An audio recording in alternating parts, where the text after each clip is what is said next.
여러분들을 챙겨보는 실버TV입니다.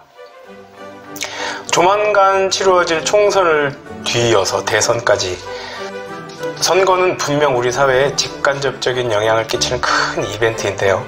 그래서인지 최근에는 혹시라도 보는 사람의 시각에 따라서 선거 대비용 선심성 정책이라고 오해될 만한 사회복지 관련 정책들이 가끔 등장하기도 합니다.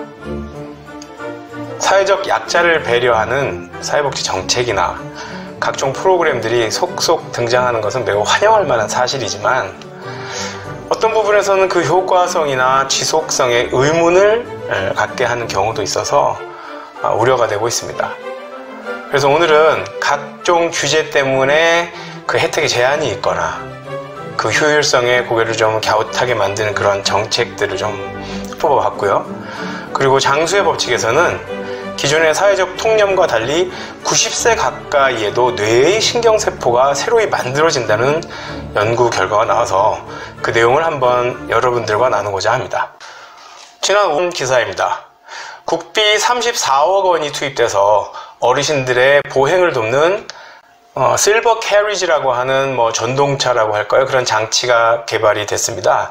이게 최대 시속 10km 주행이 가능하고 전방 12m까지 그 앞에 있는 장애물과 또 노면에 파여 있는 정도 등을 미리 인식해서 자동으로 정지하는 등의 그런 아주 고급 기능을 갖췄지만 규제, 현재 도로교통법 관련된 규제 탓에 이 보도에서는 행인들이 다니는 보도에서는 사용할 수 없는 실정이라고 합니다. 실제로 이것은 보행을 돕는 목적으로 개발되었기 때문에 보도로 다닐 수 있어야만 그 본연의 역할을 다할 수 있음에도 불구하고 현행법상 그러하지 못하다고 합니다. 왜냐하면 이 실버 캐리지는 법적으로 원동기 장치 자전거의 일종으로 분류되기 때문에 도로교통법상 차도에서만 통행이 가능하고 보도에서는 통행이 불가능하다는 것입니다.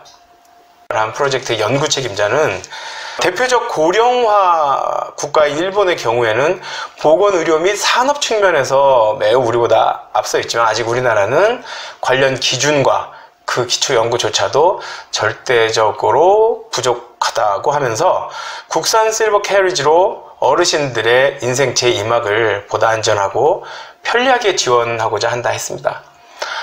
그렇다면 이 보행을 돕는다면 보도로 다닐 수 있어야 함에도 불구하고 아직까지 우리나라는 그에 관한 어떤 기준 같은 것을 적용하는 데 있어서 불편함이 있는 것이 사실입니다. 이러한 문제들, 각종 규제들이 실질적인 국민의 편리를 제한하는 경우가 생각보다 많은 것 같습니다. 아무리 학계나 기업이 좋은 연구 결과물로 좋은 상품을 만들어내도 정부의 각종 규제에 의해서 그 사용을 제한할 수밖에 없다면 그것은 분명히 시정되어야 할 부분이라고 생각합니다. 물론 사회복지 분야만 그런 것은 아닙니다. 중소기업이 하기 힘든 또 소규모 벤처기업들이 스타트업 기업들이 비즈니스를 이어가기가 힘든 것들이 좀 각종 규제들이 너무 복잡하고 어렵고 좀 현실과 동떨어지는 것들이 좀 있기 때문에 그 원래의 목적을 성취하는데 이루고자 하는 데 있어서 좀 제약을 받는 경우가 있습니다. 사회복지는 사회적 약자에 대한 국가의 배려가 아닙니다. 이제는 책임이기 때문에 더욱더 그런 부분들은 고쳐 나가야 할 것으로 생각이 됩니다. 지난 5월 28일 연합뉴스입니다. 서울특별시 중구는 어르신 공로수당으로 구 내 65세 이상의 기초연금 그리고 기초생활보장수급자 1만 1천여 명께 매달 10만 원을 지급합니다. 하지만 서울 시내 다른 24개 구는 중구의 이러한 정책에 불편한 시선을 보냅니다. 왜냐하면 중구가 타 자치구보다 인구가 적고 또 재정의 여력이 있기 때문에 현금 지원 정책을 펼 수 있다고 보기 때문입니다. 이에 따른 부작용 또 있습니다. 한 아파트 단지의 경우 4개의 동 중 3개의 동은 중구, 1개의 동은 옆에 있는 성동구 관할이라서 같은 아파트 안에서도 정책의 수혜자가 나뉜다는 이런 부작용이 있습니다. 비록 한 달 10만 원이지만 어르신들께는 무시할 수 없는 액수입니다. 따라서 그에 따른 불만이 나올 수밖에 없습니다. 지자체별로 추진하는 이러한 현금 지원 복지는 논쟁거리가 언제나 되고 있습니다. 수혜자와 미수혜자가 나뉘거나 정부의 복지 정책과 중첩되거나 지자체별로 또 혜택 범위가 달라서 형평성 논란을 부릅니다. 예를 한번 살펴보겠습니다. 경기도 성남시가 추진했던 현금 지원 청년 복지 정책도 산업통상자원부가 이미 지급하는 교통비를 지자체가 추가 지급하는 것은 중복 지원에 해당한다고 판단돼서 시는 협의 끝에 이 정책을 결국 포기하기로 했습니다. 또 인천시의 청년수당과 청년통장사업도 지원 대상과 선정 기준을 두고 논란이 일고 있습니다. 그리고 안산시가 시 단위로는 전국 최초로 추진하는 반값 등록금 정책에도 뒷말이 나오고 있습니다. 시는 올해 하반기부터 1단계로 국민기초생활수급권자와 장애인, 다자녀 가정, 대학생 자녀에게 등록금을 지원할 예정이었습니다. 이에 대해서는 미진학 고교 졸업생, 조기 창업자, 경제적 어려움으로 학업에 열중하지 못해서 혜택을 받지 못하는 학생 등에 대한 형평성 문제가 거론될 수밖에 없겠죠. 또 인구 절벽이 심화하는 과정에서 임산부 등에 대한 지원을 반기는 여론이 대다수지만 이 지자체별로 지원 범위나 혜택이 항상 다릅니다. 그래서 뒷말을 만들어낼 수밖에 없습니다. 현재로서는. 그래서 현금 지원이 거의 없는 지자체도 있고 또 상대적으로 출산할 때마다 수백만 원의 현금을 주는 지자체도 있어서 이게 참 형평성 논란이 항상 있습니다. 이러한 지자체의 선심성 현금 복지 정책은 분명한 예산이 낭비될 수 있다고 하는 것입니다. 따라서 서비스 전달 체계의 기능을 보다 더 강화하는 것이 바람직하다고 생각이 됩니다. 전달 체계의 기능을 강화한다는 것은 결국 필요한 분들께 필요한 서비스를 보다 적정한 수준에서 제공하는 것이라고 하겠습니다. 중앙정부와 지방정부 간의 중복되는 서비스를 줄이고 서비스가 보다 더 효과적이고 지속적이며 효율적으로 전달될 수 있도록 노력을 하는 것이 바람직하다 하겠습니다. 지난 5월 26일 경인방송입니다. 경기도의 도내 저소득층 독거노인 가구를 대상으로 에어컨을 설치하고 또 그 전기요금을 지원하는 2019 폭염 대비 에너지 복지 지원 사업입니다.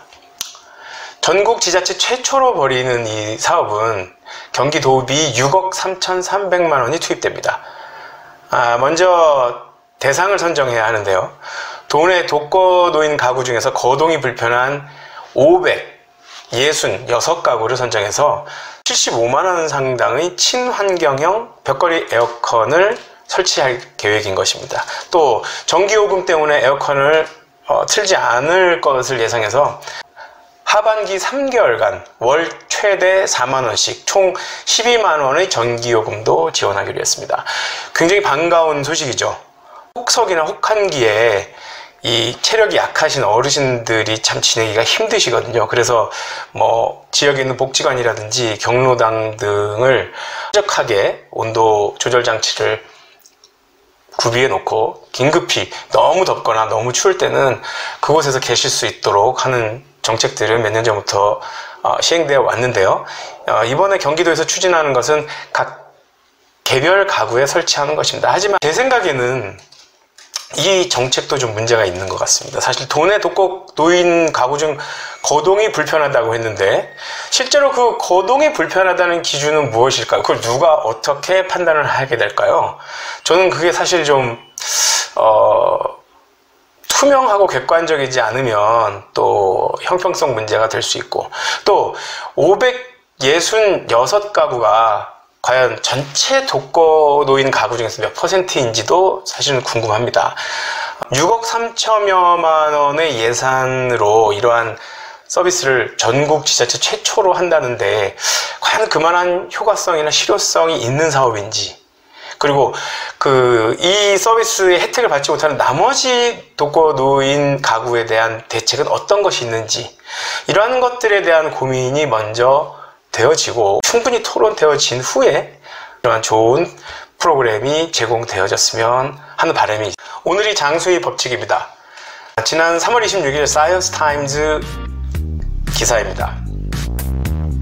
출생 이후 청소년기까지 신경 조직이 계속 생성되는 것은 틀림없지만 보통은 청소년기가 지난 후에는 뇌세포가 새로 만들어지지 않는다고 통념적으로 알고 있었는데 최근 연구 결과를 통해서 그 상황이 바뀌고 있습니다. 26일 사이언스, 가디언 등 주요 언론들은 중년이 지난 후 90세가 가까워져도 새로운 뇌세포가 생성되는 등 사람의 일생에 걸쳐서 신경 조직이 만들어지고 있다는 사실을 확인했다고 전했습니다. 연구 책임자는 이번 연구를 통해서 사람의 전생에 걸쳐서 신경 생성이 이루어지고 있다는 사실을 확인할 수 있었다고 전했습니다. 연구팀은 이번 연구를 통해 43세에서 87세 사이 성인 13명으로부터 뇌조직을 기증받아서 24시간이라는 짧은 시간 동안 이들의 뇌세포를 분석한 결과 수만 개의 건강한 양성 뇌세포를 발견했다고 밝혔습니다. 이들 뇌세포들은 학습과 기억을 관장하는 해마체 내부에 위치한 치상회 속에 활동하던 그런 세포들입니다. 이 해마체는 여러분들도 아시겠지만 치매와 관련된 상당한 관련이 있는 부분입니다. 따라서 연세가 드실수록 노인들이 어르신들께서 굉장히 두려워하고 계신 이 치매 관련 연구가 매우 탄력을 받을 것으로 기대하고 있습니다. 또 이렇게 자연스럽게 신경 조직이 전생에 걸쳐서 만들어진다면 어르신들께서도 매일매일 생활에서 그에 따른 후속 연구가 이제 발표가 되겠죠. 그에 따른 여러 가지 관리 및 노력 여하에 따라서 건강한 뇌 건강을 유지하면서 노년 생활을 즐기실 수 있을 것이라고 생각합니다. 이상 오늘 챙겨보는 실버TV에서 준비한 내용이었습니다. 과연 정부에서 예산을 들여서 개발한 여러 가지 사회복지 사업들이 또 프로그램들이 혹여라도 각종 규제 때문에 준비되었던 만큼의 영향을 다 하지 못하는 경우는 없는지, 그런 상황에서 우리는 어떻게 해야 할까라는 고민을 위해서 좀 살펴봤고요. 내년부터 시작하는 총선 및 뒤이을 대선을 앞두고 혹여라도 선심성 사회복지 정책들이 있을까 하는 그런 염려 때문에 한두 가지 생각하기에 따라서 그 지속성이나 효과성, 효율성을 좀 이렇게 다시 한번 생각하게 되는 정책들을 좀 다뤄봤습니다. 그리고 사람의 전생에 걸쳐서 뇌세포는 계속 끊임없이 만들어질 수 있다는 그 외국의 연구 결과도 한번 살펴봤습니다. 오늘 만족스러우시다면 구독과 좋아요를 눌러주시기 바랍니다. 다음에 보다 더 좋은 영상으로 뵐 때까지 건강하게 지내시기 바랍니다. 여러분을 챙겨보는 실버TV입니다.